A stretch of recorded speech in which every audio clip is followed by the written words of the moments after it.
I find it fascinating that the picture of the cross is not simply a New Testament doctrine. As a matter of fact, we see the sacrifice of Christ pictured all throughout the Old Testament as well. And one of the most powerful spots, I really think, as we're looking into this Holy Week coming into Easter, is for us to turn today and just to soak in the words of Isaiah 53 together. And if you're not familiar, Isaiah was actually written 700 years before Jesus was even born.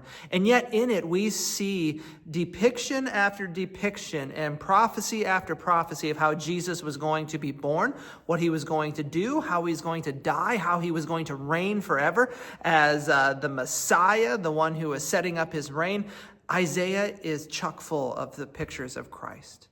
But as we look at Isaiah 53 is a very accurate picture of what Jesus accomplished for us on the cross. But it also shows us the power of the gospel. It shows us the suffering that he went through for us and the incredible heart that he has. And so I want us just today to spend some time reading this passage. So would you open your Bibles to Isaiah 53? And I'm going to start just simply in verse 1. We're going to really be honing in on verses 4, 5, 6 today are the ones that we're going to be looking at. But Isaiah starts with this: "Who has believed what he has heard from us? And to whom has the arm of the Lord been revealed?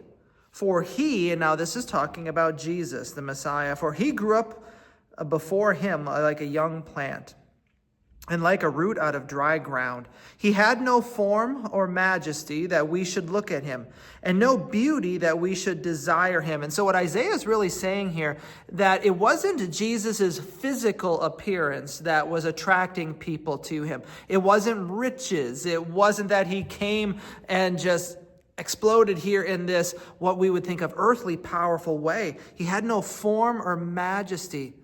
He just looked like us.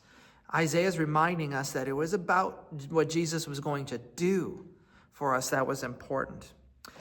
Verse 3, "He was despised and rejected by men, a man of sorrows and acquainted with grief. And as one from whom men hide their faces, he was despised, and we esteemed him not." Isn't that really an accurate picture of what Jesus went through?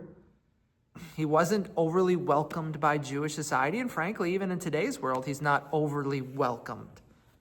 A lot of people think of Jesus just simply as a curse word, or that followers of Jesus are just simply people who are despised like their masters. Wow, what a picture. And yet, verses 4 and 5 and 6 come in.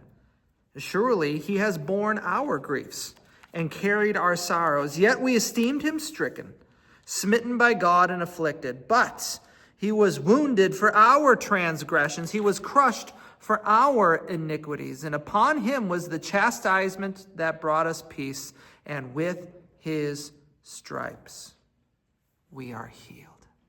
Man, what a picture in verses 4 through 5 what the cross does for us. Friends, he was wounded for our transgressions.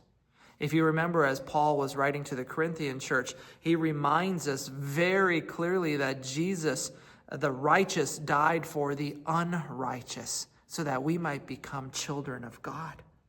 He was wounded for my payment. Jesus was completely sinless.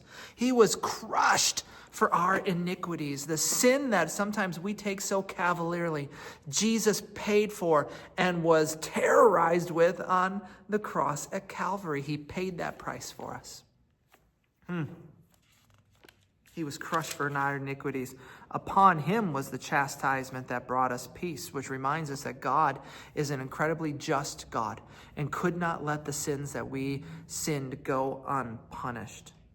But with his stripes, we are healed. We are healed.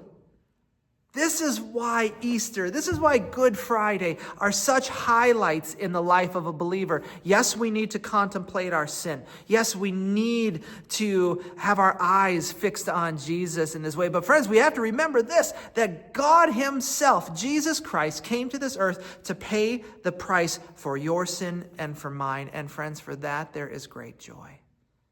And so as you read through that passage today, I would encourage you just to take these words to heart. Jesus paid it all, and he paid it all for you.